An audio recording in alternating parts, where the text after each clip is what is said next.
ఆలకించుము మా మొరను ఆలకించుము దేవా చెవియొక్కుము మా ప్రార్థనకు ఒక మాట సెలవిమ్ము దేవా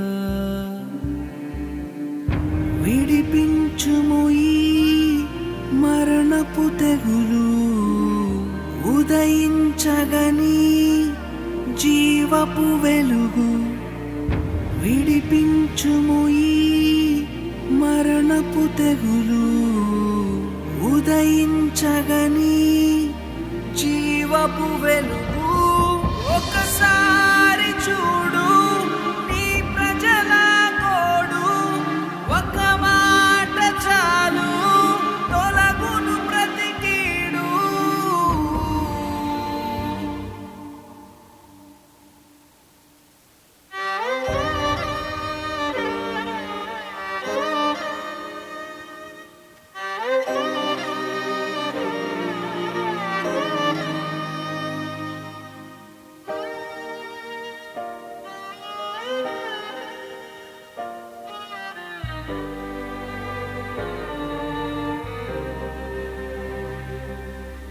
విడిచి వెళ్ళినాము నీ సన్నిధినే బలహీనులమైనాము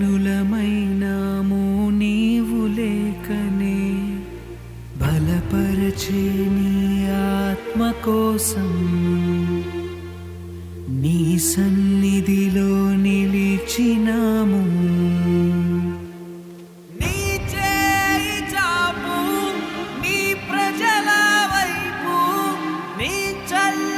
చూపు చీకట్లను బాపు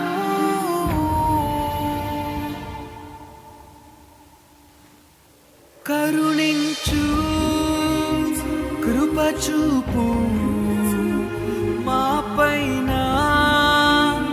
యేసయ్యా కరుణించు కృప చూపు మా పైన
ప్రార్థన చేసుకుని పునరుద్ధాన ఆరాధన ప్రారంభించుకుందాం.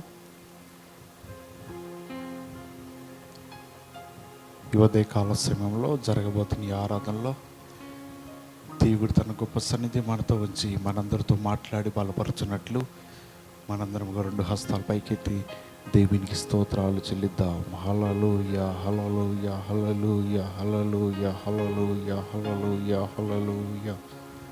ప్రార్థన. సర్వశక్తిమంతుడైన మా ప్రభువా, నీకు స్తోత్రాలు. ఈ ఉదయకాల సమయంలో ప్రభా జరగబోతున్న పునరుద్ధాన ఆరాధన బట్టి నీకు స్తోత్రాలు చెల్లిస్తున్నాను. పాటల ద్వారా మీ నామమును మహిమపరచుకోండి. కీర్తనలోను ఆరాధనలోను మీ తోడుగా ప్రార్థన చేస్తున్నాం ప్రభా. లేఖన భాగాలు ఇచ్చి నీ బిడ్డలైన వారందరితో మీరు మాట్లాడాలని ప్రార్థన చేస్తున్నాం. యూట్యూబ్ ద్వారా ఈ ప్రసంగాన్ని వీక్షిస్తున్న ప్రతి ఒక్కరిని దీవించండి, ఆశీర్వదించండి, బలపరచండి. ఈ ఆరాధన ఆది నుంచి అంతవరకు మీ నామ మహిమార్థకరంగా జరిగించమని యేసయ్య అతి శ్రేష్టమైన నామంలో ప్రార్థన చేసి అడుగుతున్నాను మా పరమ తండ్రి, ఆమేన్. పాటలు పాడుకుని దేవుడి నామాన్ని మహిమపరచుకుందాం.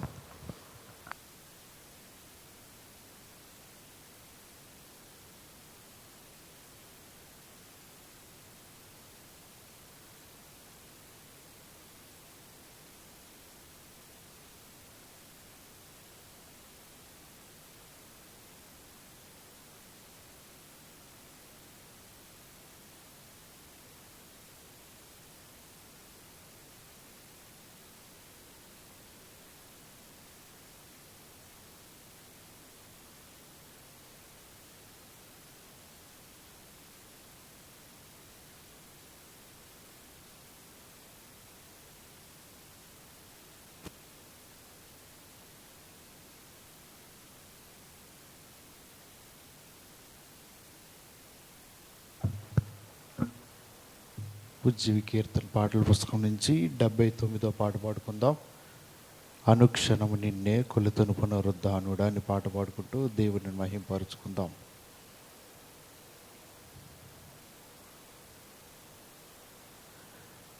అనుక్షణము నిన్నే, అనుక్షణము నిన్నే కొలుతును పునరుద్ధానుడా, అనుక్షణము నిన్నే కొలుతును పునరుద్ధానుడా, పునరుద్ధానుడా పరిశుద్ధుడా, పునరుద్ధానుడా పరిశుద్ధుడా. అనుక్షణము నిన్నే, అనుక్షణము నిన్నే కొలుతును పునరుద్ధానుడా, అనుక్షణము నిన్నే కొలుతును పునరుద్ధానుడా.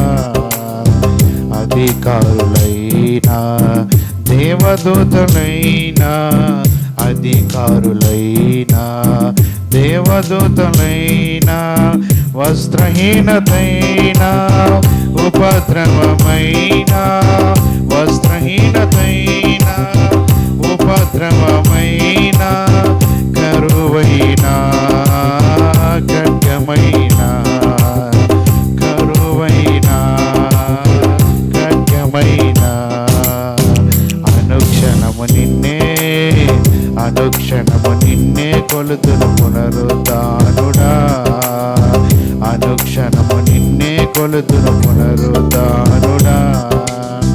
రోగినైన నాకై త్యాగమైనావే, రోగినైన నాకై త్యాగమైనావే, ద్రోహినైన నాకై దాహముగొన్నావే, ద్రోహినైన నాకై దాహముగొన్నావే.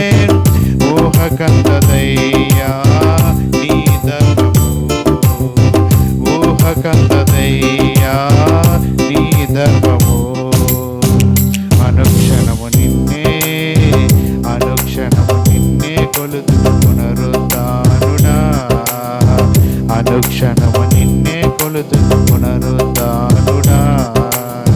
శ్రమలైనా హింసలైనా, శ్రమలైనా హింసలైనా, రాబోవైనా ఉన్న ఉన్నవైనా రాబోవైనా ఉన్నవైనా మరణమైనా జీవమైనా మరణమైనా జీవమైనా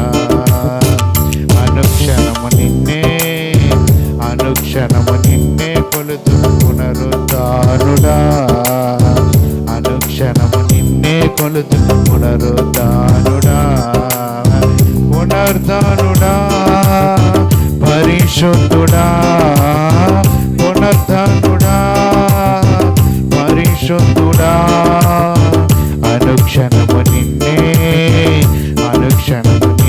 కొలుతు పునరుద్ధానుడా అనుక్షణము నిన్నే కొలుతు పునరుద్ధానుడా. హల్లెలూయా.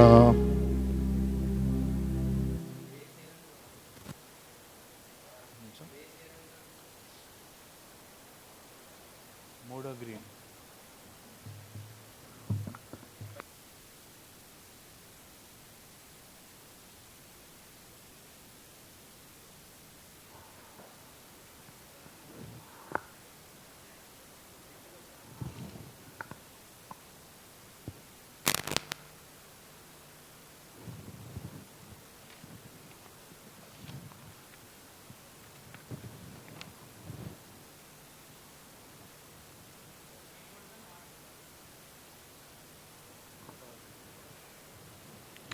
నీ కృపలేని క్షణము, నీ దయలేని క్షణము నేను ఊహించలేను యేసయ్యా. నీ కృపలేని క్షణము, నీ దయలేని క్షణము నేను ఊహించలేను యేసయ్యా. యేసయ్యా నీ కృప నాకు చాలయ్యా. నీ కృప లేనిదేనే బ్రతకలేనయ్యా. యేసయ్యా నీ కృప నాకు చాలయ్యా. నీ కృప లేనిదేనే బ్రతకలేనయ్యా.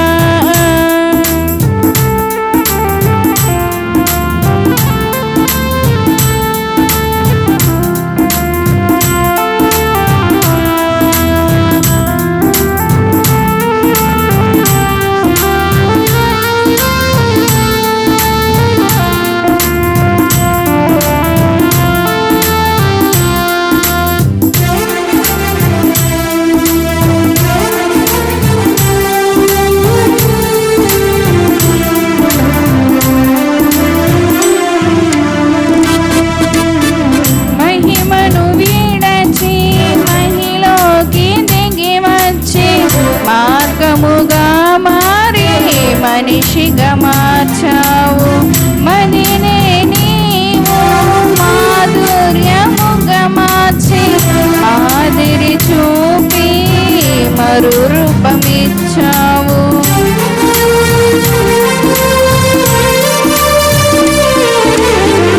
మహిమను విడచి మహిలోకి దిగి వచ్చి మార్గముగా మారి మనిషిగా మార్చావు మదినే నీవు మాధుర్యముగా మార్చి మాదిరి చూపి మరు రూపమిచ్చావు. మహిమలో నేను మహిమతో ఉండా మహిమగా మార్చింది నీ కృప. మహిమలో నేను మహిమతో ఉండా మహిమగా మార్చింది నీ కృప.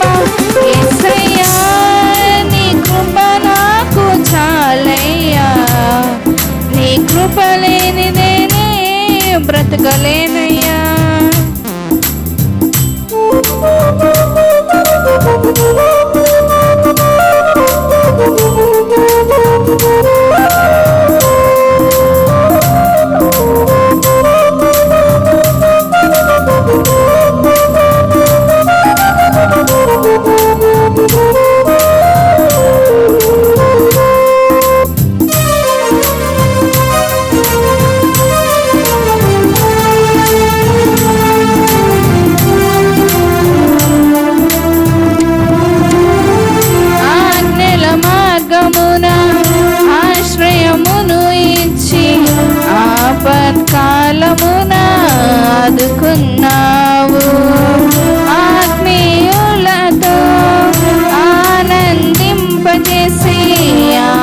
ఆనంద తైలముతో అభిషేకించావు.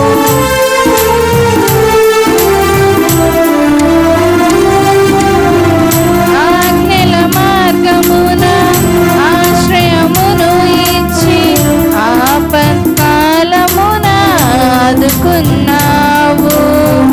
ఆత్మీయులతో ఆనందింపచేసి ఆనంద తైలముతో అభిషేకించావు. నాశ తీరా ఆరాధన చేసి అదృష్టమిచ్చింది నీ కృప. నాశని ఆరాధన చేసి అదృష్టమిచ్చింది నీ కృప. యేసయ్య నీ కృప నాకు చాలయ్యా, నీ కృప లేనిదే నే బ్రతకలేను. యేసయ్యా నీ కృప నాకు చాలయ్యా, నీ కృప లేనిదే నే బ్రతకలేనయ్యా. హల్లెలూయా.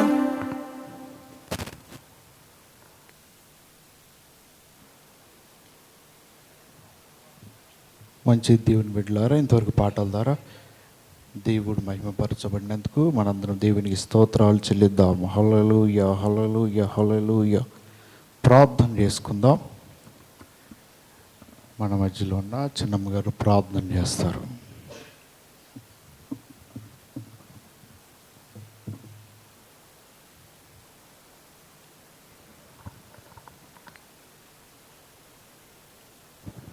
మహాగణుడ మహోన్నతుడ సర్వోన్నతుడ నీకు వందనాలు స్తోత్రాలు ప్రభా. ఇప్పుడు దాని ఆరాధనలో ప్రభు మమ్మల్ని ప్రవేశపెట్టిన విధానం బట్టి నీకు వందనాలు ప్రభు. ఎంతోమంది లేని ధన్యతను ప్రభు మీరు మా జీవితాలకు అనుగ్రహించారు, అందును బట్టి నీకు వందనాలు ప్రభు. అనుకోని పరిస్థితుల కారణంగా ప్రభు సంఘమంతయు కూడి ప్రభు నిన్ను ఆరాధించలేకపోయినా ప్రభు యూట్యూబ్ ద్వారా ప్రభు ఎంతమంది అయితే ప్రభు ఈ వర్తమానాన్ని వింటూ ఉన్నారో ప్రభు వాళ్ళకి కావాల్సిన ఆత్మీయ ఆహారాన్ని మీరు దయచేయండి అయ్యా. నీకు వందనాలు. పాటల ద్వారా మీరు మహిమ పొందారు, అందుని బట్టి నీకు వందనాలు ప్రభు. చెప్పబడుతున్న సాక్ష్యాల్లోనూ ప్రభు, కీర్తనలోను, ఆరాధనలోను ప్రభు, తండ్రి వాక్య పరిచయలో కూడా మీరు తోడుగుండండి ప్రభు. నీ దాసున్న ప్రభు, నీ సిలువు చాటుని మీరు మరుగుపరచుకోనండి ప్రభు. ఎంతమంది అయితే ప్రభు బాధలతో, కష్టాలతో, అనారోగ్యాలతో ప్రభు నీ వాక్యాన్ని వింటున్నారు ప్రభు, వారికి నెమ్మది, ఆదరణ ప్రభు మీరు దయచేయండి. యూట్యూబ్ ద్వారా ప్రభు ఎంతమంది అయితే వించుండారో ప్రభు వారికి గొప్ప ఆశీర్వాదాన్ని, మేలుని మీరు దయచేయండి ప్రభు. నీకు వందనాలు స్తోత్రాలు చెల్లించుకున్నాం ప్రభు. ఈ ఆరాధన అంతయు ప్రభు తండ్రి నీ నీ హస్తాల్లో మీరు భద్రపరచుకోమని యేసుక్రీస్తు పరిశుద్ధ నామమున అడిగి వేడుకున్నాం మా ప్రియ పరలోక తండ్రి.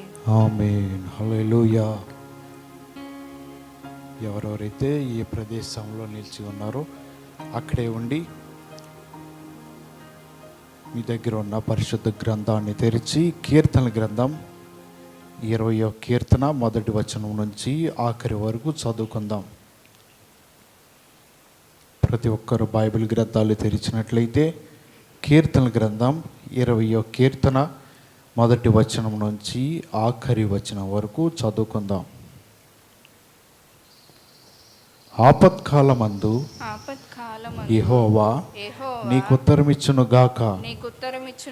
యాకోబు దేవుని నామము నిన్ను ఉద్ధరించును గాక. పరిశుద్ధ స్థలములో నుండి ఆయన నీకు సహాయం చేయును గాక.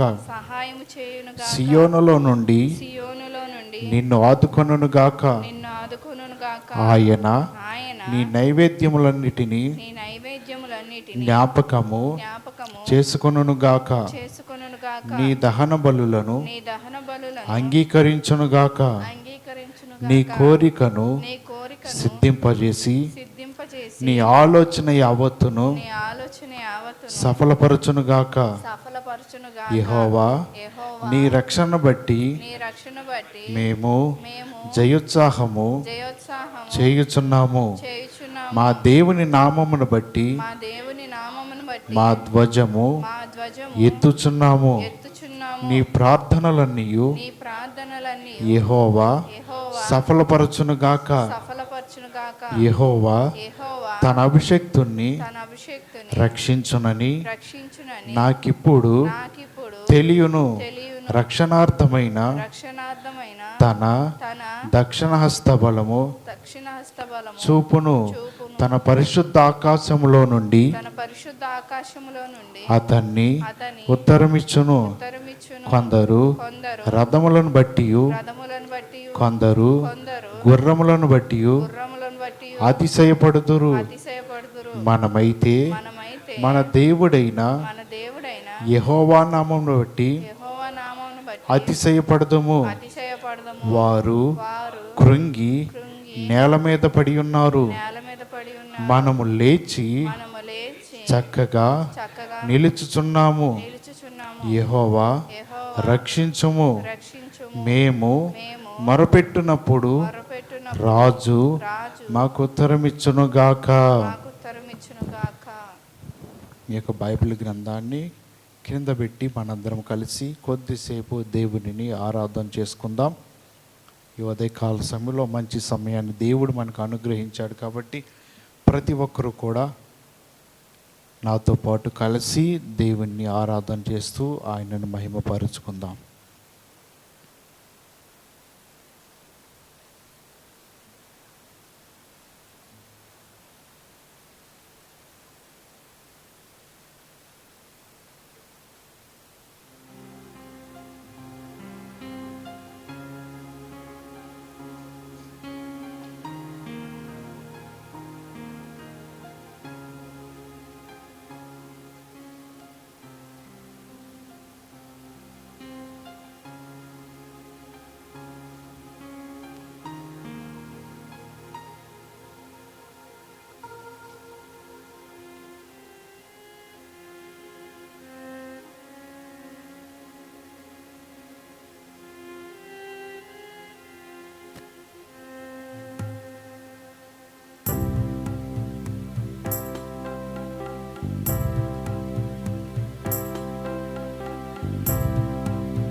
యేసుని ప్రేమ అది ఎవ్వరు కొలువలేనిది.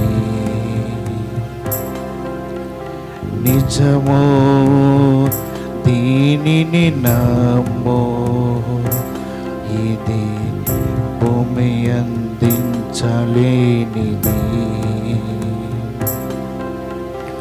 ఎన్నడెన్నడు మారనిది నా యేసుని దివ్య ప్రేమ.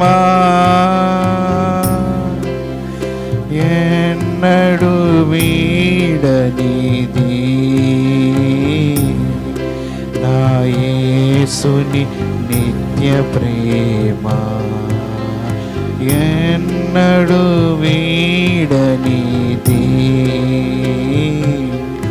నా యేసుని నిత్య ప్రేమ. ప్రేమ యేసుని ప్రేమ అది ఎవ్వరు కొలువలేనిది.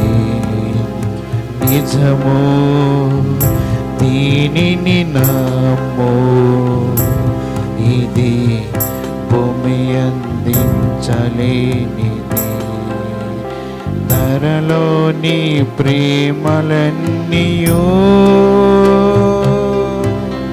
స్థిరము కాదు, తరిగిపోవును. ధరలోని ప్రేమలన్నీయో స్థిరము కాదు, తరిగిపోవును. క్రీస్తు యేసు కల్వరి ప్రేమ కడవరకు ఆదరించును. క్రీస్తు యేసు కల్వరి ప్రేమ కడవరకు ఆదరించును. ఎన్నడెన్నడు మారనిది నా యేసు యేసుని దివ్య ప్రేమ ఎన్నడు వీడనిది నా యేసుని నిత్య ప్రేమ ఎన్నడు వీడనిది నా యేసుని నిత్య ప్రేమ తల్లిదండ్రుల ప్రేమ నీడవలే గతించును తల్లిదండ్రుల ప్రేమ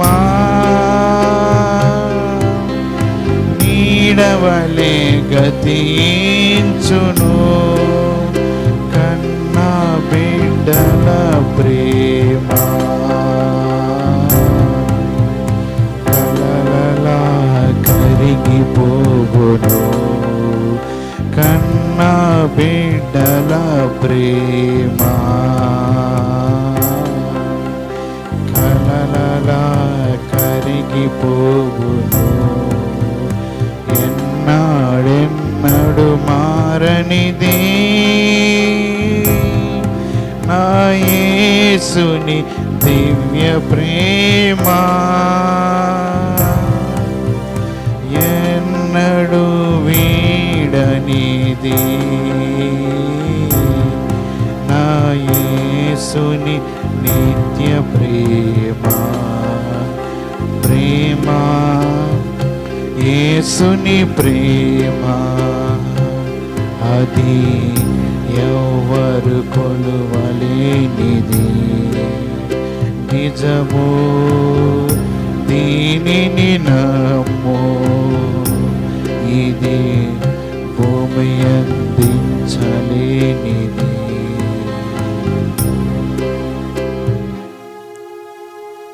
ఈ భూలోకంలో ఎవరు ఇవ్వలేని ప్రేమ ఆ యేసు ఇవ్వగలడు.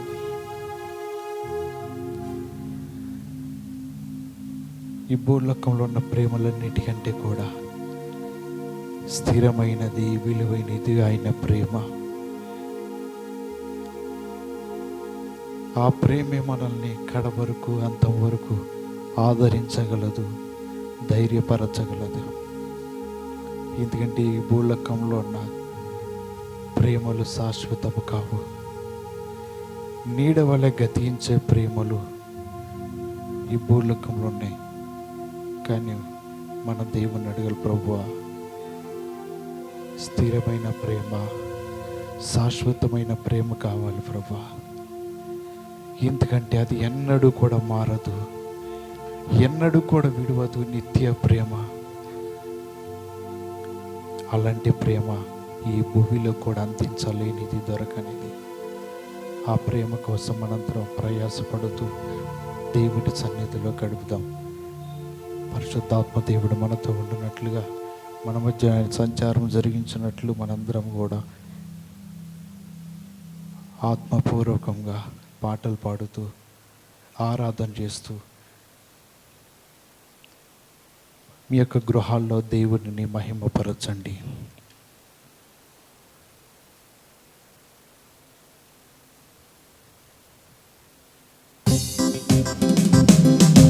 రాజాని భవనములో రేమౌలు వేచియుందును. యేసు రాజాని భవనములో రేమౌలు వేచియుందును. నిన్ను స్తుతించి ఆనందింతును, నా చింతలు మరచెదను.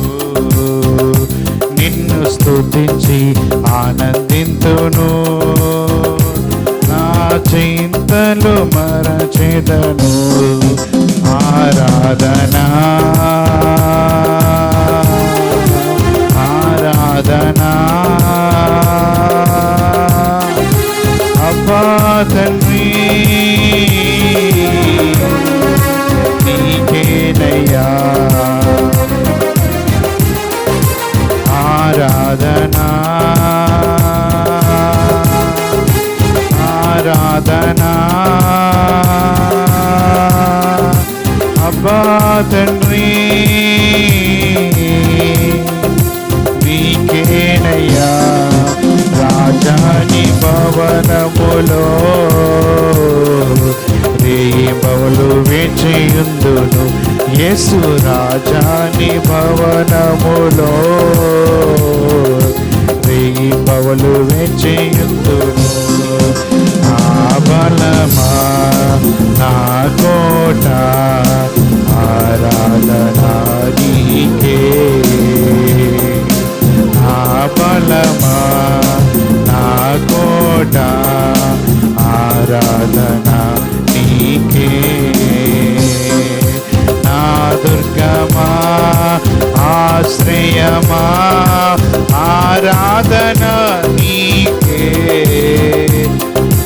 నా దుర్గమా ఆశ్రయమా ఆరాధనా నీకే. ఆరాధనా ఆరాధనా అబ్బా తండ్రి నీకేనయ్యా. ఆరాధనా ఆరాధనా అబ్బా తండ్రి నీకేనయ్యా. రాజాని భవనములో రేయింబవలు వేచియుందును. యేసు రాజాని భవనములో రేయింబవలు వేచియుందును. అంతట నివసించు యెహోవా ఎలోహిం ఆరాధనా నీకే. అంతట నివసించు యెహోవా ఎలోహిం ఆరాధనా నీకే. మా యొక్క నీతి యెహోవా సెక్కేను ఆరాధనా నీకే. మా యొక్క నీతి యెహోవా సెక్కేను ఆరాధనా నీకే. ఆరాధనా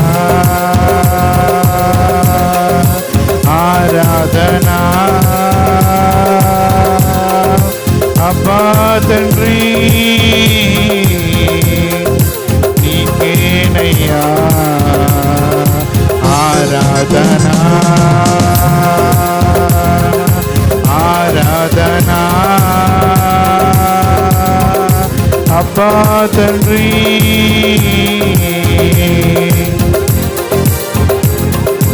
రాజాని భవనములో రేయింబవలు వేచియుందును. యేసు రాజాని భవనములో రేయింబవలు వేచియుందును. నిన్ను స్తుతించి ఆనందింతును. నా చింతలు మరచెదను. నిన్ను స్తుతించి ఆనందింతును. నా చింతలు మరచెదను. దేవుని స్తుతించి ఆయన సన్నిధిలో మన చింతలన్నీ కూడా మరచి రాజా నీ భవనంలో నివసించుటే నాకు సంతోషమని దేవునికి ఆరాధన చేద్దాం. బిడ్డలు నిన్ను స్తుతించి ఆనందింతును. నా చింతలు మరచెదను. నిన్ను స్తుతించి ఆనందింతును. నా చింతలు మరచెదను. నిన్ను స్తుతించి ఆనందింతును. నా చింతలు మరచెదను. నిన్ను స్తుతించి ఆనందింతును. నా చింతలు మరచెదను. నిన్ను స్తుతించి ఆనందింతును.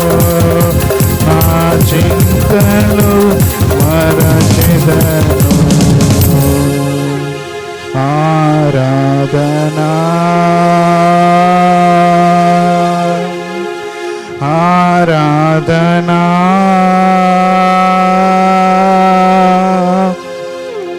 తండ్రి దేవా ఈ ఆరాధన నీకేయ్యా. నీకు మాత్రమే మహిమ కలగాలి ప్రభా. ఈ ఆరాధనలో నీవు మాత్రమే యోగ్యుడు అయ్యా. కాబట్టి నీ సన్నిధిలో స్తుతిస్తూ, నీ సన్నిధిలో ఆరాధిస్తూ మా చింతలన్నీ మరచి నీతో కలిసి జీవించే భాగ్యాన్ని అనుగ్రహించండి. అందరం కలిసి దేవునికి స్తోత్రాలు చెల్లిద్దాం. హల్లెలూయా, హల్లెలూయా, హల్లెలూయా.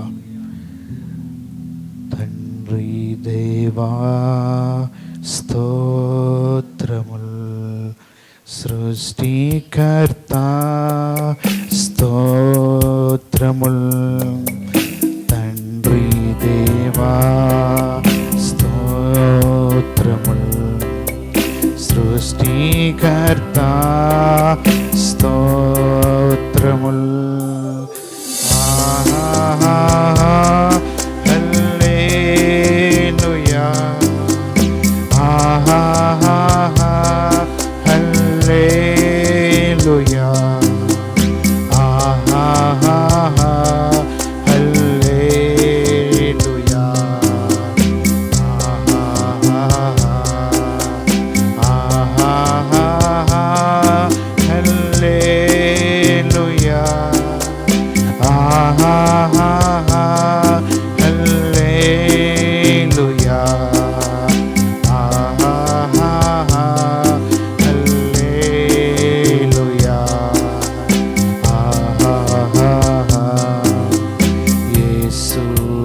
ప్రభువా స్తోత్రము, రక్షణకర్త స్తోత్రముల్.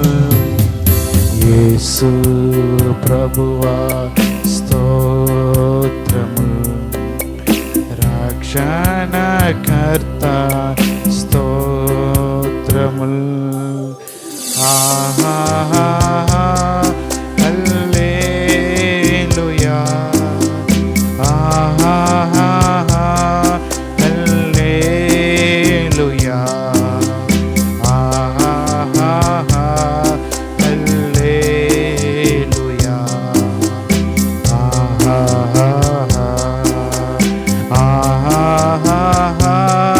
హల్లెలూయా, హల్లెలూయా, హల్లెలూయా.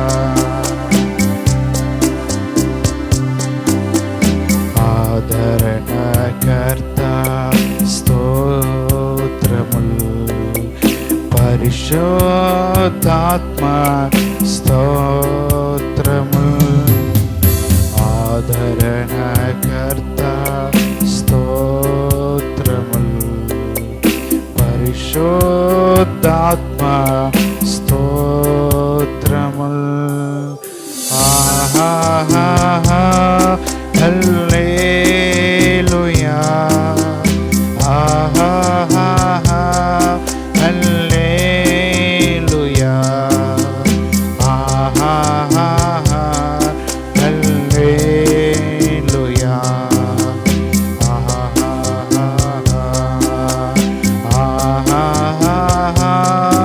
హల్లెలూయా,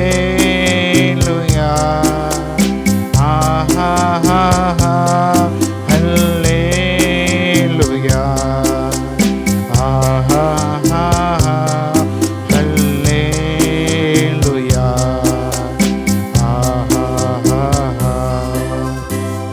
అందరం స్తోత్రాలు చెల్లిద్దాం. హల్లెలూయా, హల్లెలూయా. అందరూ కూర్చోండి.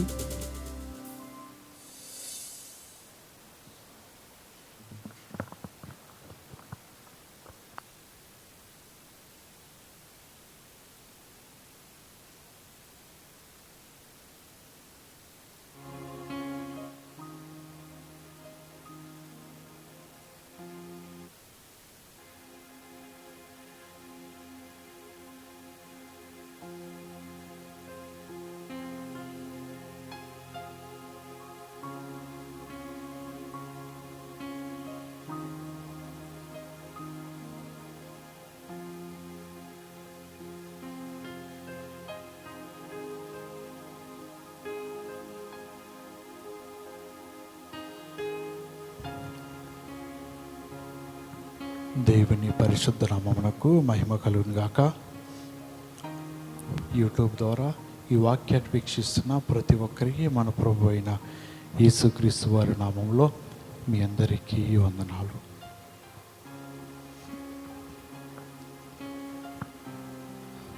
మనందరికీ కూడా తెలిసిన విషయమే, గత సోమవారం దైవజనులు భూలోకాన్ని విడిచి పరలోక రాజ్యం ప్రయాణం జరిగించి దేవుని యొక్క రాజ్యంలో ప్రవేశించి ఉన్నారు. మనందరికీ కూడా చాలా బాధాకరమే. ఎందుకంటే ఎంతో ఆత్మీయంగా నడిపిస్తూ ప్రతి ఒక్కరికి కూడా అండగా ఉంటూ నేనున్నాను అని చెప్పి ప్రతి ఒక్కరిని ధైర్యపరుస్తూ దేవుని వైపు నడిపిస్తూ ఎంతో ఆత్మపూర్లైన దైవజనులు మనం కోల్పోవటం, అది మన జీవితానికి చాలా బాధాకరం. ఎందుకంటే మరి అయ్యగారికి ఏమైందండి, ఎలా జరిగింది అని చాలామందికి సందేహం కలగవచ్చు. అయ్యగారికి కరోనా పాజిటివ్ వచ్చినప్పుడు ఒక వారం ఇంట్లోనే ఉండి వైద్యం తీసుకుంటూ ఒక వారం పాటు గృహంలోనే ఉన్నారు. అయినా సరే తగ్గకపోయేసరికి ఏదైనా హాస్పిటల్ అడ్మిట్ చేయాలని వైద్యుల సూచన మేరకు అయ్యగారిని తీసుకుని గవర్నమెంట్ హాస్పిటల్ దగ్గరికి వెళ్ళాం. కానీ ఎక్కడ కూడా బెడ్స్ లేని కారణంగా తిరిగి వస్తున్న సమయంలో మరొక హాస్పిటల్లో, మేము ప్రైవేట్ హాస్పిటల్లో ప్రయత్నించినప్పుడు అక్కడ ఒక బెడ్ వారు ఏర్పాటు చేశారు. హాస్పిటల్ అడ్మిట్ చేశాం. అక్కడ ఒక వారం ట్రీట్మెంట్ తీసుకున్నారు. కానీ ఈ కరోనాకు ముందు 2 నెలలు ఉపవాసం ఉండటం వలన వారు ఇచ్చిన స్టెరాయిడ్స్ కానీ రెమెడీస్ వీరి ఇంజక్షన్లు కానీ అవి బాగా డోస్ ఎక్కువైపోయి అదంతా కూడా బాగా తల ఎక్కేసింది. ఎందుకంటే కేవలం అయ్యగారి భూలోకంలో ఉన్నంతకాలం ఒకటే చెప్తూ ఉండేవాళ్ళు, ఉపవాసం ఉండాలి, దేవునితో గడపాలని ఆలోచన. ఇలాగ ఉపవాసం ఉండుతూ దేవునితో గడుపుతున్న సమయంలో ఇలాగ జరగటం వలన బాడీలో వ్యాధి నిరోధక శక్తి తగ్గింది. అలాగే బాడీలో రక్తము కూడా చాలా వరకు పర్సంటేజ్ తగ్గిపోయింది. ఇలాంటి సమయంలో ఆహారం సరిగ్గా తీసుకోలేదు. ప్రతిరోజు కూడా నేను వెళుతున్న హాస్పిటల్కి అడుగుతున్నా, ఎలాగున్నావంటే నేను బాగానే ఉన్నా, ఆరోగ్యంగానే ఉన్నా, తగ్గిపోయింది, ఇంకా కొన్ని రోజులు నేను ఇంటికి వచ్చేస్తా అని చెప్తూ ఉన్నారు. కానీ అసలు విషయం ఏంటంటే అయ్యగారు సరిగ్గా ఆహారం తీసుకోవాలి. ఎందుకంటే బలహీనతల వలన. ఇలాగ వారం తర్వాత ఇంటికి వస్తున్న సమయంలో డాక్టర్స్ ఇచ్చిన మెడిసిన్ వలన ఒక కన్ను 2 రెప్పలు కూడా ఇలా క్లోజ్ అయిపోయి ఒక కన్నుతో మాత్రమే చూడగలుగుతూ ఉన్నారు. ఇంటికి వచ్చిన తర్వాత శుక్రవారం ఇంటికి వచ్చారు. శనివారం 2వ కన్ను కూడా క్లోజ్ అయిపోయి ఏమీ కనబడతలేదు. ఇంకన్నీ కూడా మేము దగ్గరుండి చూసుకుంటూ ఉన్నాం.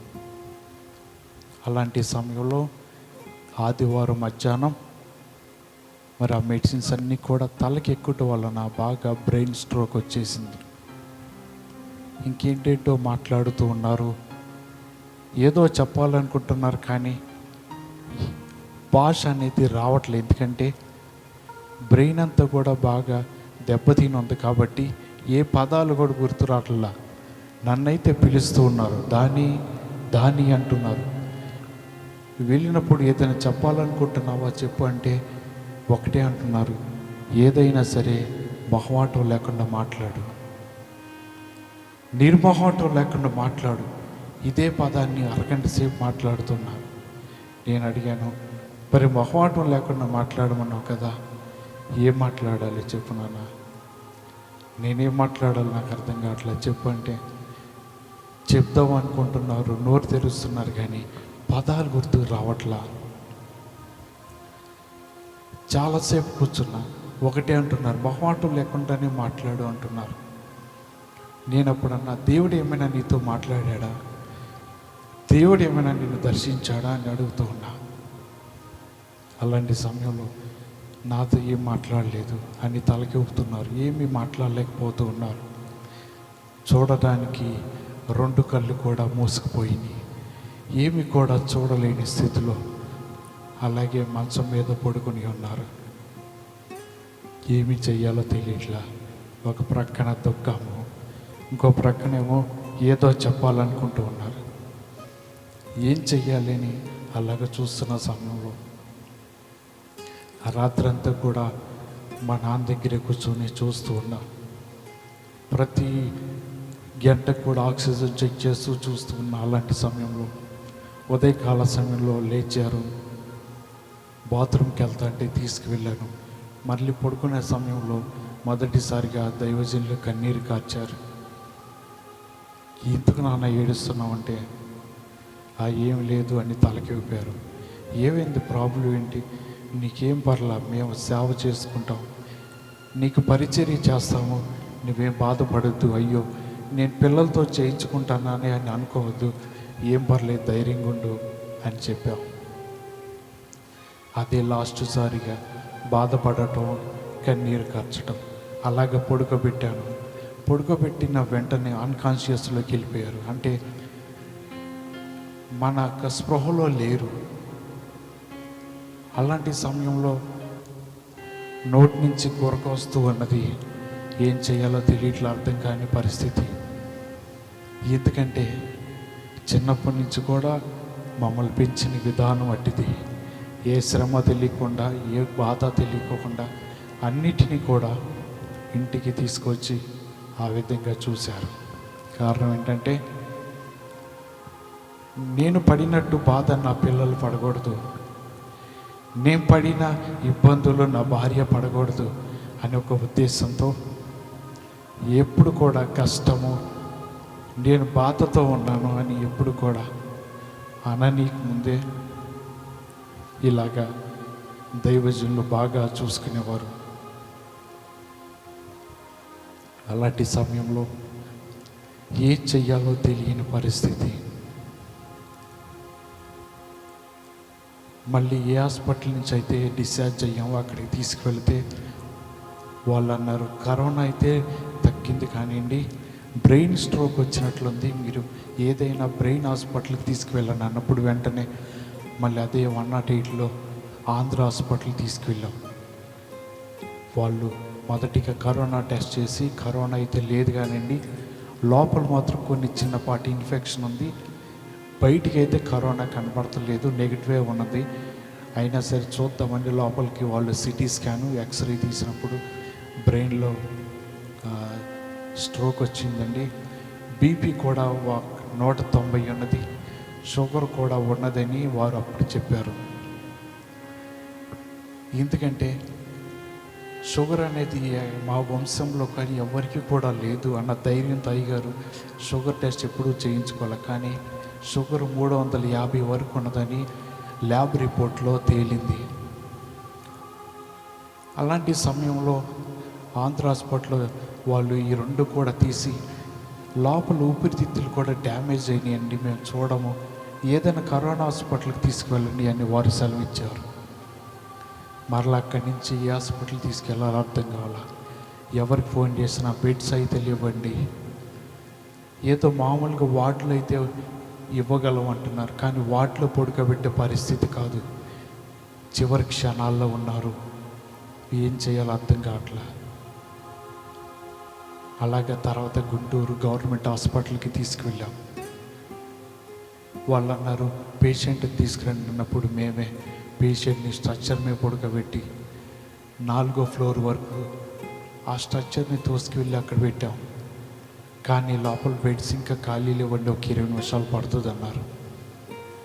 ఇక్కడేమో అయ్యగారికి ఆక్సిజన్ లేక చాలా అల్లాడిపోతూ ఉన్నారు.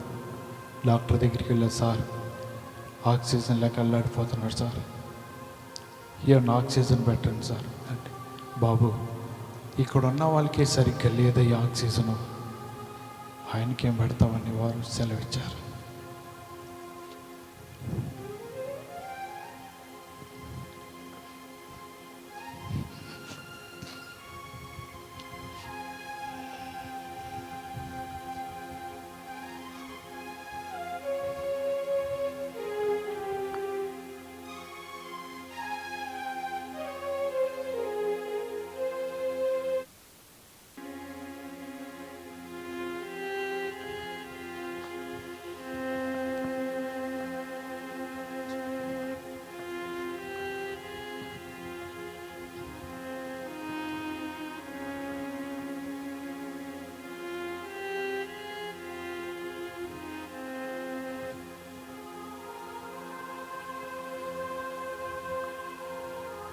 అలాంటి సమయంలో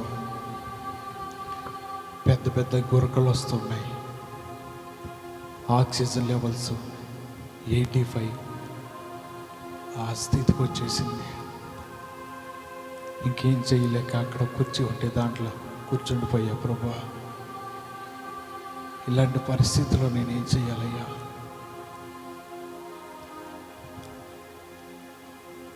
ఈ కష్ట పరిస్థితుల్లో ఆక్సిజన్ కూడా దొరకట్లేదు.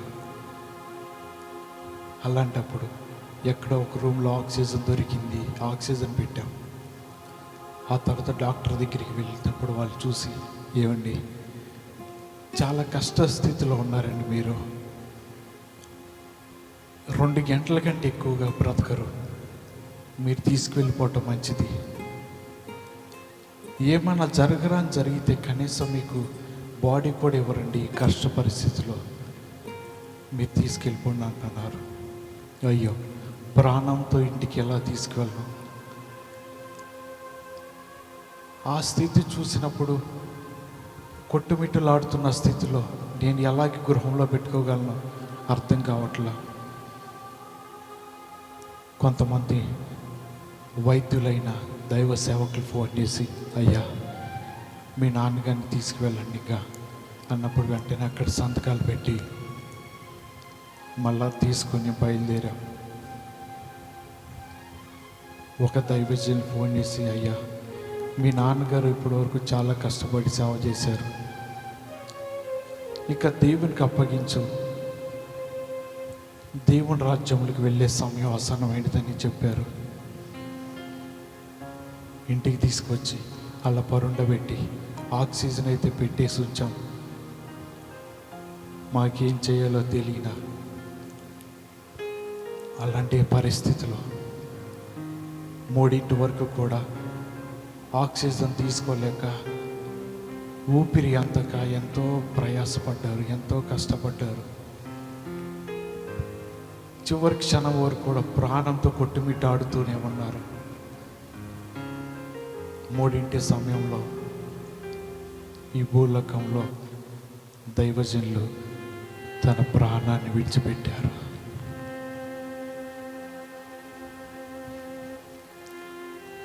ఎందుకంటే భూలోకంలో ఉన్నప్పుడు ఒకటే మాట చెప్పారు, మరి నేను 10 సంవత్సరాల వరకు ఉండగలను. ఎందుకు ఆ మాట చెప్పారంటే, చదువుకున్న రోజుల్లో ఒకసారి నాన్నకి ఎదురు చెప్పినప్పుడు దేవుడు రాత్రికాల సమయంలో నాతో మాట్లాడుతున్నాడు, బాబు మీ నాన్న నేను తీసుకువెళ్ళిపోతున్నా, ఇదిగో శవపేటలో ఉన్నాడు చూడండి. ఆ రాత్రికాల సమయం 1 గంటకి లేచి ప్రార్థన చేసుకుంటూ వచ్చిన దర్శనాన్ని బట్టి ఏడుస్తున్నా. అయ్యా నాకు ఇంతవరకు ఏమీ నేర్పించలేదు, ఏమీ చెప్పలా, సేవానుభవాలు ఏంటో తెలియదు, దయచేసి ఆ పని చేయవద్దయ్యా అని నాకు వచ్చిన దర్శనాన్ని బట్టి కళను బట్టి దేవుని బ్రతంలాడుతూ ఉన్నా. వెంటనే 1 గంట సేపు కన్నీరు కార్చిన తర్వాత మరలా మా నాన్న లేచినట్టు మరలా కళ చూశాను. ఆ సమయంలో ఈ కళ వివరం చెప్పినప్పుడు నేను ప్రార్థన చేసుకుంటే దైవజనుల 10 సంవత్సరాలు నేను బ్రతకగలను, ఈ 10 సంవత్సరాలు నేను సిద్ధపడు, దేవుని సేవలు ఎక్కువగా నలుగుతూ ఉండని చెప్పారు. కాబట్టి ఈ విషయాన్ని బట్టి నేనెంతో ధైర్యంగా ఉన్నా. అయ్యగారికి ఏమి కాదు, ఎలాంటి బలహీనతలు అయినా సరే తట్టుకోగలరు గట్టి మనిషి అని దేవుని దగ్గర తలంచాను. అయ్యగారు డిశ్చార్జ్ ఇంటికి వచ్చిన తర్వాత శనివారం మందిరంకి వచ్చి ప్రార్థన చేస్తున్నా, బలిపీఠం పట్టుకుని ఏడుస్తూ ఉన్నా, ప్రభువా ఆ స్థితిలో మేము చూడలేమయ్యా, నువ్వు లేపండి, స్వస్థపరచండి ప్రభు అని అడుగుతూ ఉన్నా. కానీ దేవుని చిత్తం ఏంటో, దేవుడు ఏ విధంగా చేయాలనుకున్నాడో తన పనిని తాను జరిగిస్తూ ఉంటాడు. ఈరోజు కూడా ప్రభువా ఎందుకు తీసుకెళ్ళవయ్యా, ఎందుకు మాకు దూరం చేసావని మేము ఇప్పటి వరకు కూడా ప్రభువుని అడగలేదు, ఆయనకి ఎదురు చెప్పలేదు. ఒకటే మా జీవితంలో ఉన్న గురేంటంటే దైవదాసులు పరలోక రాజ్యంలో వెళ్ళి పరిశుద్ధులందరితో కలిసి దేవుణ్ణి స్తుతిస్తూ అక్కడ సంతోషిస్తున్నారు అని మా యొక్క ఆశ, మా యొక్క ఆలోచన.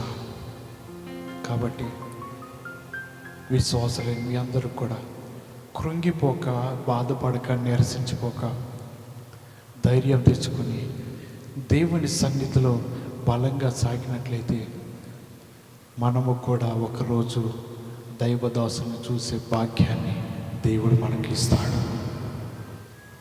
కాబట్టి దానికోసమే మన ఈ భూలోకంలో ప్రయాసపడతాం. ఇంకేమీ అవసరం లేదండి. ఎందుకంటే మా నాన్నగారు బ్రతికున్నప్పుడు కనీసం ఆయన అకౌంట్లో 1 పైసా కూడా దాచుకునేవారు కాదు. నాకు వద్ద ఉన్నదంతా కూడా పేదవారికి ఇస్తాను, లేని వారికి ఇస్తాను, మందిరాలు కట్టిస్తాను అని తన జీవితంలో అనుకున్నారు.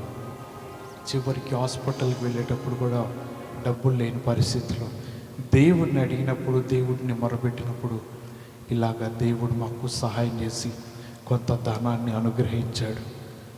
కాబట్టి ఈ భూలోకంలో ఏమీ కూడా సంపాదించుకోవద్దు, అవేమి కూడా మనకి దగ్గరికి రావు. ఒకటే నిరీక్షణ, ఈ భూలోకంలో ఉన్నప్పుడు మంచి చేద్దాం, దేవుని కోసం బ్రతుకుదాం.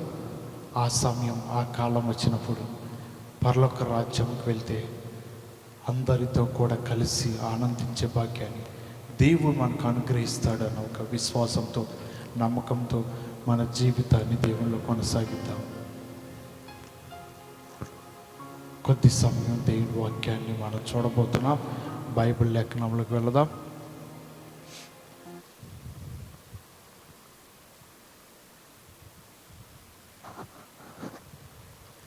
బైబిల్ గ్రంథంలో నుంచి ఈరోజు కొన్ని మాటలు మనం చూడబోతున్నాం. యేసు ప్రభుకి కొన్ని అలవాట్లు ఉన్నాయి. ఏమేమి అలవాట్లు ఉన్నాయి అని బైబిల్ లెక్కలో మనం చూసినట్లయితే లూకా రాసిన సువార్త 4వ అధ్యాయం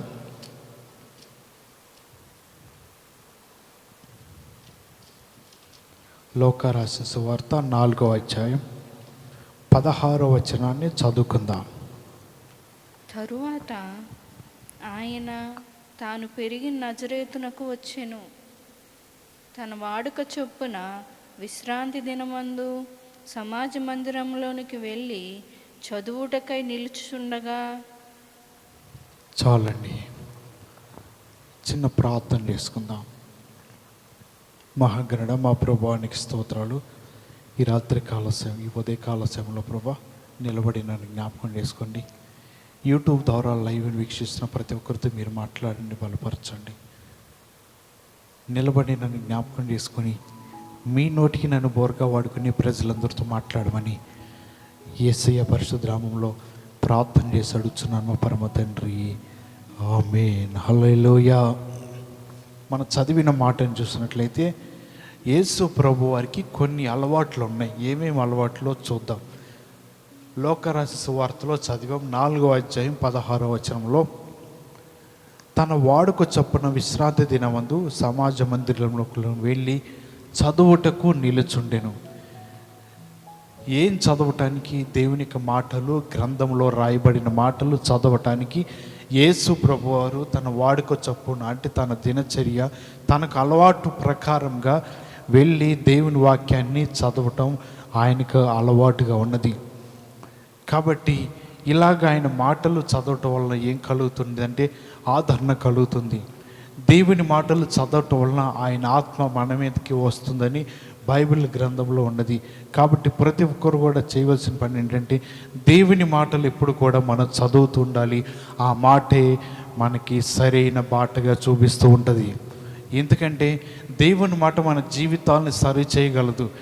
దేవుని మాట మన జీవితాలను సరైన మార్గంలో నడిపించగలదు. దేవుని మాట మన జీవితాలను నిలబెట్టగలదు. కాబట్టి అలాంటి దేవుని మాటను మన జీవితాలను ఎప్పుడు కూడా విడిచిపెట్టగా ప్రతి దినము కూడా దాని ప్రకారంగా జీవించాలి. హల్లెలూయా. ఎందుకంటే దేవుని మాట ఎలాంటిది అని మనం ఆలోచన చేసినట్లయితే యేసు ప్రభు వారు ఖాళీ సమయం దొరికినప్పుడల్లా ఇలాగ దేవుని మాటలు చదవటం, తండ్రి చిత్తం ఏమై ఉన్నదో దాని ప్రకారం నెరవేర్చటం, అది ఆయన అలవాటు. మనకి నెహెమ్యా గ్రంథంలో కనబడుతూ ఉంటుంది. ఎజ్రా కోసం ఒక బల్ల చేయించి దాని మీద ధర్మశాస్త్రాన్ని పెట్టించి ఆ మైదానంలో దేవుని మాటలు వినగలిగిన వారు స్త్రీలు పురుషులు అందరూ కూడా ఉన్నారు. వారు అడిగారు, అయ్యా మాకు ధర్మశాస్త్రాన్ని వినిపించండి, మేము దేవుని మాటలు వినాలని ఆలోచన కలిగి ఉన్నాం అని ఎప్పుడైతే చెప్పారో వెంటనే ఎజ్రా ఆ ధర్మశాస్త్ర గ్రంథాన్ని బయటకు తీసుకువచ్చాడు. అందరికంటే ఎత్తుగా నిలబడి, మరి ధర్మశాస్త్రం చదువుతున్నప్పుడు అందరికీ కనబడాలి కదా, అందరికీ కనబడుతున్నప్పుడు వారందరూ కూడా ఉదయం నుంచి మధ్యాహ్న కాల సమయం వరకు అందరూ కూడా ఈ మాటలు వింటుంటే అతని దగ్గర ఉన్న కొంతమంది మాటల యొక్క అర్థాన్ని వివరిస్తూ ఉన్నారు. దానిలో ఉన్న అర్థాన్ని ఏంటి, ధర్మశాస్త్ర గ్రంథంలో ఉన్న సారాంశం ఏంటి అని చెప్పినప్పుడు అందరూ కూడా దానిని వింటూ ఉన్నారు. వింటున్న సమయంలో దానిలో ఉన్న మాటలు అర్థం చేసుకుంటే వారికి దుఃఖం కలిగింది, వారికి బాధ కలిగింది. అయ్యో మేము ధర్మశాస్త్ర గ్రంథాన్ని ఈ విధంగా భంగపరిచామా, ధర్మశాస్త్రాన్ని మేము త్రోసివేశామా, దేవుని మాటలు వినకుండా మా జీవితాలను ఇష్టం వచ్చాలు కొనసాగించామా, దీనిలో ఇంత ఆత్మీయ అర్థం ఉన్నదాన్ని వారు గమనించి ఆ సమయంలో దుఃఖపడుతూ బాధపడుతూ ఉన్నాడు. వెంటనే ఎజ్రా అన్నాడు, అయ్యా మీరు ఏడవకండి, ఈరోజు మంచి రోజు, ప్రతిష్ఠిత రోజు, మీరు ఏడవద్దు, మీరు జాగ్రత్తగా దేవుని నుండి ఈ మాట ప్రకారం జీవించనని వారితో చెప్తూ ఉన్నారు. దేవుని మాట మనలో ఉన్న లోపాలను సరిచేయగలదు. దేవుని మాట మనం చేస్తున్న తప్పేంటో తెలియచేయగలదు. దేవుని వాక్యము మనం ఏ విధంగా జీవించాలో తెలియచేయగలదు. దేవుని మాట మన జీవితాన్ని బలపరచగలదు. ఇలాగా ఎజ్రా చదువుతున్న మాటలు వారి జీవితంలో అప్పుడు ధర్మశాస్త్ర గ్రంథం చాలా విలువైనది. దానిలో ఉన్న మాటల ప్రకారం మేము జీవించాలి, మేము నడవాలి, దేవుని మాట వినాలని ఆ సమయంలో వారికి అర్థమైంది. కాబట్టి ప్రతి ఒక్కరు కూడా దేవుని మాటలు ఎప్పుడు కూడా త్రోసివేయద్దు. అది మనతోనే కాదు, మన తర్వాత సంతానం వారికి కూడా మాటలు తెలియజెప్పాలని మోషే ద్వితీయోపదేశ కాండంలో చెప్తున్నాను. ఏమనంటే, నా కట్టడలను, నా ఆజ్ఞలను, నా ధర్మశాస్త్ర గ్రంథంలో ఉన్న మాటలన్నింటినీ కూడా మీరే కాదు, మీ కుమారులు, వారి కుమారులు సంతానంను కూడా ఈ మాటలు తెలియచెప్పండి, వారికి వివరించి చెప్పండి. వారు నేర్చుకుని బలపరచబడతారు. నా వాక్యం ప్రకారంగా వారు జీవిస్తారని మోషే ఇశ్రాయేలు ప్రజలందరితో చెప్తూ ఉన్నారు. కాబట్టి దేవుడు యేసుక్రీస్తు వారి భూలోకంలో ఉన్నప్పుడు ఏ విధంగా అయితే ధర్మశాస్త్రంలో ఉన్న మాటలు చదవటానికి నిలబడి ఉన్నాడు, మనము కూడా దేవుని సన్నిధిలో ఉన్నప్పుడు ఆయన మాటలు చదవటానికి, ఆయన మాటల ప్రకారం జీవించడానికి మనం దేవుని సన్నిధిలో సిద్ధపడుతూ ఉండాలి. దేవుని సన్నిధిలో మనం ఆశ కలిగి ఉండాలి. ఎందుకంటే ఈ భూలోకంలో చూసినట్లయితే సమయం కూడా ఎక్కువగా లేదు. దేవుని రాకడ త్వరగా రాబోతున్నది. అంత్యకాలంలో, ఆఖరి దినాల్లో, మరణకరమైన సమయంలో మనం జీవిస్తున్నప్పుడు దేవుని యొక్క మాటలు మన జీవితంలో ప్రతిరోజుకు వాటిని చదువుతూ, వాటిని నవలు వేసుకుంటూ మన జీవితాలలో ఎప్పుడు కూడా ధైర్యంగా కలిగి ఉండాలి. ఎందుకంటే సమయం లేదు కాబట్టి మనము దేవుని మాటలు త్వరగా వాటిని ధ్యానించుకోవాలని ప్రకటన గ్రంథంలో చెప్తూ ఉన్నాడు. ఆ మాటను చదువుదామా? ప్రకటన గ్రంథం 1వ అధ్యాయం, ప్రకటన గ్రంథం 1వ అధ్యాయం 3వ వచనం. సమయం సమీపించినది కనుక ఈ ప్రవచన వాక్యములు చదువువాడును వాటిని విని ఇందులో రాయబడిన సంగతులను గైకొని వారును ధన్యులు. చాలండి, హల్లెలూయా. ఇక్కడ ప్రకటన గ్రంథంలో చెప్పబడుతున్న మాట ఏంటంటే, సమయము లేదు, సమీపించి ఉన్నది. కాబట్టి దీనిలో ఉన్న వాక్యాలు, దీనిలో ఉన్న మాటలు, దానిని చదివి దాని ప్రకారంగా జీవిస్తూ దాని ప్రకారంగా నడుచువారు, దానిని గైకొనొచ్చు ఎప్పుడైతే జీవిస్తారో వారు ధన్యులని ఇక్కడ మాటలు రాస్తూ ఉన్నారు. కాబట్టి మన జీవితాలలో ఇంకా సమయం ఉన్నది, ఇంకా దేవుడు రాకడ చాలా ఆలస్యం ఉన్నది అని మన జీవితంలో ఎప్పుడు కూడా రెండో ఆలోచన రానిక మన ధైర్యం కలిగి దేవుని మాటలు ఎప్పుడు కూడా గైకొనుటూ, దేవుని మాటలు ఎప్పుడు కూడా అంగీకరిస్తూ, ఆయన మాటల ప్రకారం ఎప్పుడైతే జీవిస్తామో దేవుని సన్నిధిలో మనం ధన్యులుగా ఉంటాం. దేవుని మాటల ప్రకారంగా జీవించి ఆయన మాటలు ప్రతిదినము కూడా మనం ఎప్పుడైతే ధ్యానిస్తూ ఉంటామో మన జీవితాలు ఫలిస్తూ ఉంటాయని కీర్తన గ్రంథం 1వ అధ్యాయంలో మనకి కనబడుతూ ఉంటుంది. కాబట్టి దేవుని మాటను మనం ఎప్పుడు కూడా త్రోసివేయకూడదు. ఎప్పుడైతే దేవుని వాక్యాన్ని చదువుతుంటామో నీరు కట్టిన తోట వల్లే మన జీవితము ఫలిస్తూ ఉంటుంది. ఎప్పుడైతే దేవుని వాక్యం మన జీవితాల్లో పాటిస్తూ ఉంటామో అప్పుడే దేవుని వాక్యం మన జీవితాల్లో ఎప్పుడు కూడా అభివృద్ధి చెందుతూ ఉంటుంది. మనం దేవుని వాక్యం చదవకపోయినా ఆ వాక్య ప్రకారం జీవించకపోయినా సరే మన జీవితం ఎప్పుడు కూడా ఫలించదు, ఎండిపోయిన చెట్టు వలె ఉంటుంది. వాక్యమే మన జీవితాలకి నీరై ఉన్నది. హల్లెలూయా. కీర్తన గ్రంథంలో ఉన్న మాటను కూడా ఒకసారి చదువుదాం. 1వ అధ్యాయంలో ఉంటుంది. కీర్తన గ్రంథం 1వ అధ్యాయంలో నేను చదువుతాను, దాన్ని వినండి. యెహోవా ధర్మశాస్త్రమందు ఆనందించు, దేవారాత్రులు దానిని ధ్యానించువాడు ధన్యుడు. ఈ విధంగా దేవుని మాటను ధ్యానిస్తూ దేవుని ధర్మశాస్త్రం ప్రకారంగా జీవిస్తూ ఆయన మాటలు అనుభవిస్తూ మనం జీవించినట్లయితే అతడు ఏ విధంగా ఉంటాడంటే నీటి కాలువలు ఎవరు నాటబడిన వాడై ఆకు వాడక తన కాలమందు ఫలమిచ్చు చెట్టు వలె ఉంటారు. కాబట్టి మన జీవితాల్లో దేవునికి కనిపించినప్పుడు ఫలిస్తున్న చెట్టు వలె, ఫలిస్తున్న జీవితం వలె ఎప్పుడైతే మనం ఉంటామో దానిని చూసిన దేవుడు మనల్ని బట్టి సంతోషిస్తూ ఉంటాడు. ధర్మశాస్త్రమే మన జీవితాన్ని ఆదరించగలదు. దేవుని వాక్యమే మన జీవితాన్ని ఎదిగించగలదు. దేవుని వాక్యం మన జీవితానికి జీవనాధారము. హల్లెలూయా. అలాంటి జీవితాన్ని దేవునిలో మనం ఎప్పుడు కూడా కొనసాగిస్తూ యేసు ప్రభు ఎప్పుడు కూడా తన వాడుక చప్పున తన అలవాటు చప్పున దేవునికి మాటలు చదువుతూ ఉంటాం. కాబట్టి మనం కూడా మన అలవాటు ప్రకారంగా దేవుని మాటలు చదవటం, దేవుని సన్నిధిలో ధ్యానించటం, ఆయన మాటలు అర్థం చేసుకోవటం, మన తర్వాత పిల్లలకి కూడా దాన్ని చెప్పటం, అదే దేవుని సన్నిధిలో మనం ధన్యులుగా పిలువబడుతూ ఉంటాం.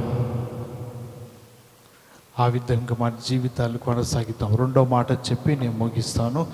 అదే లూకా రాసిన సువార్త 22వ అధ్యాయం 39వ వచనం చదువుదాం. 22వ అధ్యాయం 39వ వచనాన్ని చదవండి. తరువాత ఆయన బయలుదేరి తన వాడుక చొప్పున ఒలీవల కొండకు వెళ్ళగా శిష్యులను ఆయన వెంట వెళ్ళిరి. చాలండి. హల్లెలూయా. 2వ మాట చూసినట్లయితే తన అలవాటు ప్రకారంగా ఏం చేసేవాడంటే ఒలీవల కొండకు వెళ్ళి దేవునికి ప్రార్థన చేస్తూ ఉండేవాడు. ఎందుకంటే తన అలవాటు ఖాళీగా ఉన్నప్పుడు యేసు ప్రభు ఎప్పుడు కూడా సమయాన్ని వృధా చేయకోకుండా ఖాళీగా ఉన్నప్పుడు అందరూ ఇంటికి వెళ్ళేవారు, కానీ యేసు మాత్రం కొండకి వెళ్ళి తండ్రి యొక్క చిత్తం ఏమిటో, తండ్రి యొక్క పనిని ఏ విధంగా కొనసాగించాలో అన్నిటిని కూడా ప్రార్థన చేసుకుంటూ కనిపెట్టుకుంటూ ఈ విధంగా యేసు ప్రభు వారికి ఎప్పుడు కూడా కొండకు వెళ్ళి మోకాళ్ళు వంచి ప్రార్థన చేస్తూ ఉండేవాడు. హల్లెలూయా.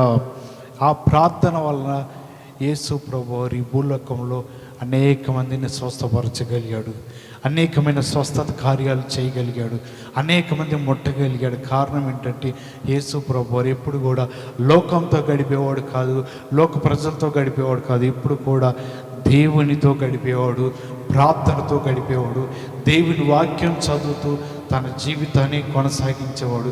ఎందుకంటే ఇవన్నీ కూడా యేసు ప్రభువులో ఉన్న మంచి లక్షణములని మన జీవితాలు తలంచాలి. కాబట్టి యేసు ప్రభు ప్రార్థన చేయటానికి ఒలీవల కొండకి వెళుతూ ఉండేవాడు. అది తన అలవాటు. మన జీవితంలో కూడా ఏదైనా శ్రమ వచ్చినప్పుడు, బాధ వచ్చినప్పుడు, ఏదైనా అవసరత వచ్చినప్పుడు దేవుని సన్నిధికి వచ్చి మనం ఎప్పుడైతే ప్రార్థన చేస్తామో నీ మోకాళ్ళు ప్రార్థన చూసి దేవుడి కార్యాన్ని ప్రారంభిస్తూ ఉంటాడు. ఎందుకంటే బైబిల్ గ్రంథంలో హన్నా కనబడుతూ ఉంటుంది. తన జీవితంలో దుఃఖాక్రాంతురాలి ఏడుస్తూ ఉన్నది, ప్రార్థన చేస్తూ ఉన్నది. అయ్యో నా జీవితంలో సంతానం లేదే, నేను దేవుని సన్నిధికి వెళ్ళి నేను బలి అర్పిస్తున్నాను, తిరిగి వస్తున్నాను, ఇలా కాదు, కానీ ఈసారి ప్రార్థన చేయాలి, దుఃఖంతో దేవుని కన్నీటితో అడగాలని ప్రార్థన దుఃఖముతో దేవునికి ప్రార్థన చేస్తూ ఉన్నది.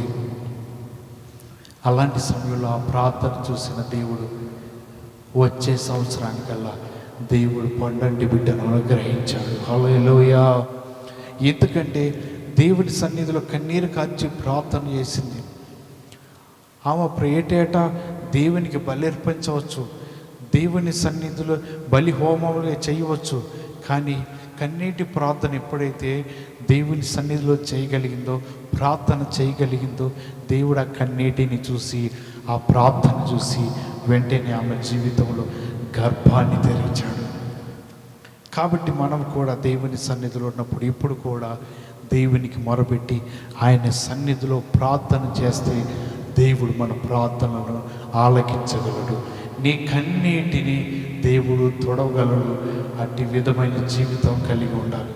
ఇర్మియాతో చెప్తున్నాడు, ఇర్మియా, నీవు నాకు మొరపెట్టుము, నేను నీకు ఉత్తరం ఇచ్చేదను. నీవు గ్రహింపలేని గొప్ప సంగతులు, అనేక విషయాలు నీకు నేను తెలియజేస్తానని దేవుడు సెలవిస్తూ ఉన్నాడు ఇర్మియాతో.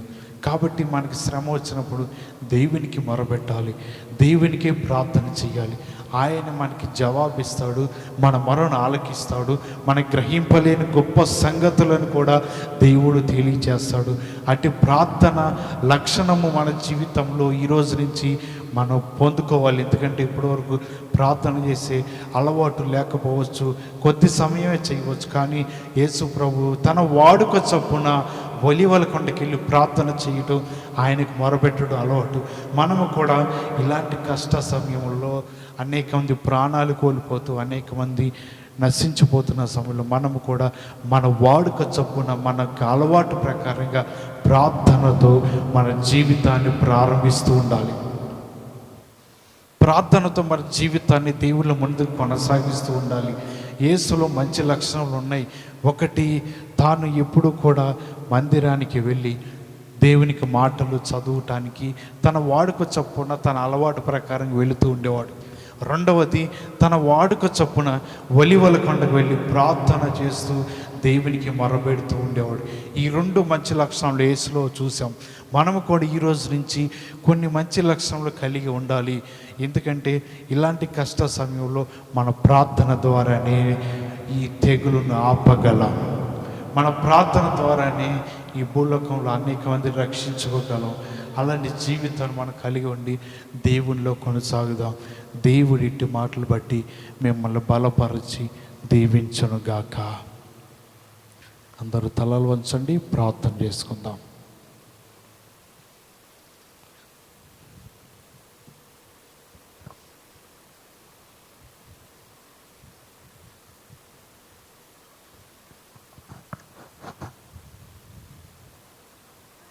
ప్రభువా,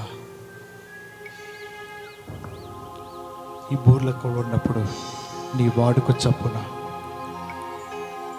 ఏ విధంగా అయితే బైబిల్ గ్రంథంలో మాటలు చదువుతూ ఉండేవాడు, నీ వాడుక చొప్పున ఒలీవల కొండకి వెళ్ళి ప్రార్థన చేస్తూ నీ జీవితాన్ని కొనసాగించావు. మేము కూడా ప్రభువా ఈరోజు నుంచి అలాంటి మంచి లక్షణములు కలిగి మా ప్రార్థన చేసుకునే గొప్ప కృపను మేము పొందుకోవాలి. నీ సన్నిధులు అంగలార్చే గొప్ప కృపను మేము పొందుకోవాలి ప్రభువా. మా జీవితాలను రక్షించండి, మా జీవితాలను కాపాడండి ప్రభువా. అపాయకరమైన సమయంలో, భయంకరమైన దినాల్లో మేము జీవిస్తున్నాం. ఈ మరణకరమైన తెగులు నుంచి తప్పించగలిగిన వాడు నీవే, మా జీవితాన్ని రక్షించగలిగిన వాడు నీవే.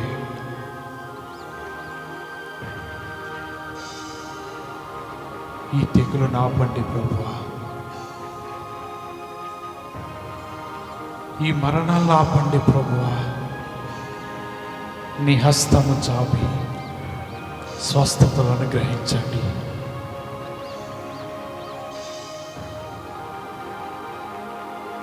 ఒకవేళ మా పాపములే కావచ్చు, మా దోషములే కావచ్చు, నీ రక్తంతో కడగండి అయ్యా. మమ్మల్ని క్షమించండి. ఎందుకనగా నీవు దోషములు కనిపెట్టిన ఎడల నీ ఎదుట ఎవడు నిలవగలడు ప్రభువా? నీ ముఖ కాంతిలో మా రహస్య పాపములు కనబడుతున్నవి. ఇలాంటి సమయంలో మమ్మల్ని రక్షించగలిగిన వాడివి, మాకు ఆధారము, మా నిరీక్షణ నీవే అని నీ వైపు చూస్తూ మేము మొరపెడుతున్నాం. మా మొరలు ఆలకించండి, మా ప్రార్థనలు ఆలకించండి ప్రభువా.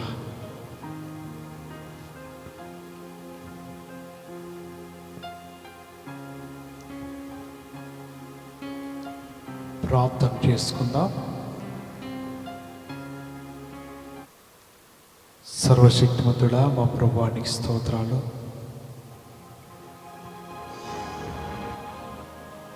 ఈ ఉదయకాల సమయంలో ప్రభువా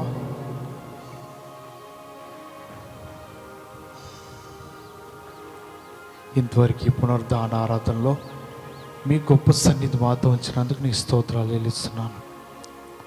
పాటల ద్వారా మీ నామను మైపరుచుకున్నారు, కీర్తనలో ఆరాధనలో మీరు తోడుకున్నారు ప్రభువా. ఇంతవరకు ఈ ఆరాధనలో మీ సన్నిధి మాతో ఉంచి ఈ యూట్యూబ్ లైవ్ ద్వారా వీక్షిస్తున్న ప్రతి ఒక్కరితో మీరు మాట్లాడినందుకు నీకు స్తోత్రాలు చెల్లిస్తున్నాను. గత కొన్ని ఆదివారాల ప్రకారం ఆదివారాల క్రితం ప్రభువా మేమందరం కలిసి నీ సన్నిధులు ఆరాధన చేసుకుని ఎంతో సంతోషంగా ఉన్నాం. కానీ ఈ సమయంలో దైవజనులు మా నుండి దూరమై నీకు రాజ్యంలో ప్రవేశించారు. నీ బిడ్డలైన వారిని బలపరచండి ప్రభు, ఆదరించండి. వారికి మీరు తోడుగా ఉండమని ప్రార్థన చేస్తున్నాను.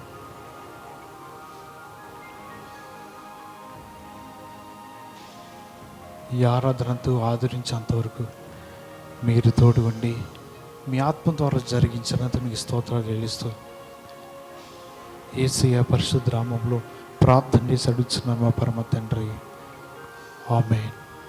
మన తండ్రి అయిన దేవుని ప్రేమ, ప్రభువైన యేసుక్రీస్తు వారి కృప, పరిశుద్ధాత్మ సన్నిధి సహవాసం మనకున్న సకల పరిశుద్ధులకి ఈ వాక్యాన్ని వీక్షిస్తున్న ప్రతి ఒక్కరికి ఇప్పుడు నెలప్పుడు దేవుడు తన కృపతోడే నడిపించును గాక. ఆమేన్. యేసు రక్తమే జయం, సిలువ రక్తమే జయం, యేసు నామములో సంపూర్ణ విజయం కలుగును గాక. ఆమేన్. హల్లెలూయా. వాక్యాన్ని విన్న మీ అందరికి కూడా వందనాలు. ఎవరికైనా ప్రార్థన అవసరతలు ఉంటే అక్కడ యూట్యూబ్లో కింద ఫోన్ నెంబర్ స్క్రోలింగ్ అవుతుంది, ఆ నెంబర్కి ఫోన్ చేయొచ్చు, ప్రార్థన చేస్తాం. పుట్టినరోజులు కావచ్చు, లేకపోతే ఏ సందర్భం అయినా సరే మీరు చెప్పినట్లయితే ఆ నెంబర్ ప్రకారంగా మీకు ఫోన్ చేసి ఫోన్లో ప్రార్థనలు చేయబడతాయి. అంతేకాదు వచ్చే నెల 16వ తారీఖు ఆదివారం వచ్చింది కాబట్టి పరిస్థితులన్నీ బాగుంటే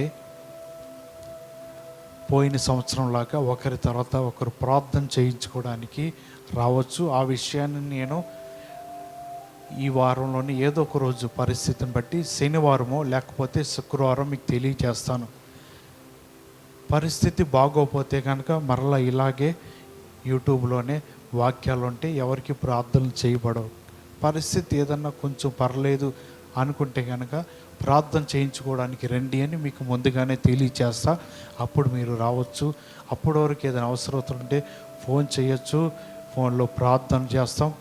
కాబట్టి మా గృహంలో కూడా అందరం గత 3 దినాల క్రితం మేము టెస్ట్ చేయించుకున్నాం. పలకరించాలి అనుకుంటే మీరు ఎవరన్నా సరే అమ్మగారిని కానీ లేకపోతే ఇంకెవరైనా చూడాలండి అని మీకు ఆశ కలిగితే ఫోన్లు చెయ్యండి, ఫోన్లు చేసి మాట్లాడవచ్చు. ఎందుకంటే పరిస్థితులు బాగోలేదు. అంతేకాదు ఫోన్లు చేసి మీరు బాధపడవద్దు. ఈ వారం అంతా కూడా ప్రతిరోజు కూడా మేము బాధపడుతూ ఉన్నాం. ఎందుకంటే కష్టతరముగా ఉన్నది. అలాంటి సందర్భంలో మా జీవితాన్ని మేమే నిదానంగా కట్టుకుంటూ ధైర్యపరుచుకుంటూ ఉన్నాం. మీరు ఫోన్ చేసి బలపరచండి, కానీ ఎవరు కూడా మీరు బాధపడవద్దు. బాధపడితే మరలా అమ్మగారు బాధపడతారు, నీరసం అయిపోతారు. కాబట్టి మీరు అలా చేయొద్దు. ఎవరైనా సరే ఫోన్ చేయండి, మాట్లాడండి. పరిస్థితులు బట్టి మేము ఇలా రావాలనుకుంటున్నామండి, మీ గృహానికి అమ్మగారితో అనుకుంటున్నామండి అని ఆశ కలిగి ఉంటే ఫోన్ చేస్తే నేను ఏ విధంగా రావాలో ఏంటో మీకు చెప్తాను. కాబట్టి మీరు జాగ్రత్తగా ఉండండి, ధైర్యం కలిగి ఉండండి. మీ అందరి కోసం నేను ప్రార్థన చేస్తాను. మా కుటుంబం అంతా కూడా మీ అందరి కోసం ప్రార్థన చేస్తారు. మీరు ధైర్యంగా ఉండండి. మేము కూడా దేవుని సన్నిధిలో ఎదుగుతూ ఆయన సన్నిధిలో ప్రార్థన చేస్తూ ఉన్నాం. దేవుడు మీ అందరికి మంచి ఆరోగ్యాన్ని ఇస్తాడు. ఎవరు కూడా అనవసరంగా బయటికి రావద్దు. మాస్కులు పెట్టుకోండి, శానిటైజర్ వాడండి, జాగ్రత్తగా ఉండండి. ఎందుకంటే కష్ట పరిస్థితుల్లో ఉన్న బయటికి వెళ్తే మరలా తిరిగి ఆరోగ్యకరంగా వస్తున్నామో లేదో కూడా తెలియని పరిస్థితులు ఉన్నాం. కాబట్టి మీరు మీ కుటుంబ సభ్యులందరూ ఎవరి ఇళ్ళలో వారు జాగ్రత్తగా 1 నెల 2 నెలల పాటు ఉంటే అది మన జీవితానికి మంచిది, మన చుట్టూ ఉన్న ప్రాంత ప్రజలు కూడా మంచిగా ఉంటుంది. కాబట్టి ఇలాగా ఈ మాటలన్నిటిని గుర్తుంచుకొని జాగ్రత్తగా దేవుని సన్నిధిలో సాగండి. ఎక్కువగా ప్రార్థనలు చేసుకుంటూ ఉండండి.